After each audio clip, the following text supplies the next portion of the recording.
Israeli fighter jets struck a Hamas weapons manufacturing site in Gaza in response to incendiary balloons launched over the frontier into Israel by militant group Hamas. There were no immediate reports of casualties from the Israeli strike, which the military said targeted a facility used by the Islamic militant group Hamas to research and develop weapons. It was the third time Israel has carried out airstrikes in Gaza since the end of the 11-day war it fought with the territory's militant Hamas rulers in May. Each came after activists mobilized by Hamas launched incendiary balloons that caused fires in neighboring Israel farming communities. Hamas uses such tactics to pressure Israel and international mediators to ease a crippling blockade imposed on Gaza when it seized power from rival Palestinian forces in 2007. Israel has vowed to respond to even minor attacks launched from Gaza. Egyptian and international mediators have been trying to shore up informal ceasefire that ended the most recent war.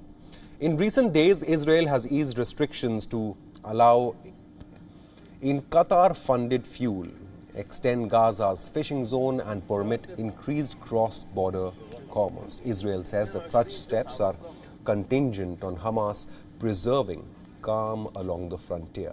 Recent escalation of violence started when Hamas fired salvos of rockets towards Jerusalem and other Israeli cities last month. Hamas says the attack were a response to Israeli police raids and heavy-handed policy against Muslim worshippers at Jerusalem's Al-Aqsa Mosque and planned evictions of Palestinian families from an Arab neighborhood. But coming back to the latest incident, Israeli jets have struck an Hamas weapons manufacturing site. Israeli aircraft bombed the Hamas site in Gaza Strip overnight in response to incendiary balloons launched from Gaza.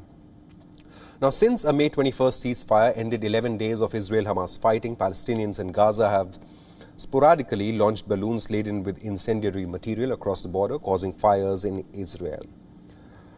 Israel has promised to respond to even minor attacks launched from Gaza. Now, remember, at least 250 Palestinians and 13 Israelis were killed in the May fighting, which saw Gaza militants fire rockets towards Israeli cities and Israel carry out airstrikes across the frontier into Gaza. WION is now available in your country. Download the app now and get all the news on the move.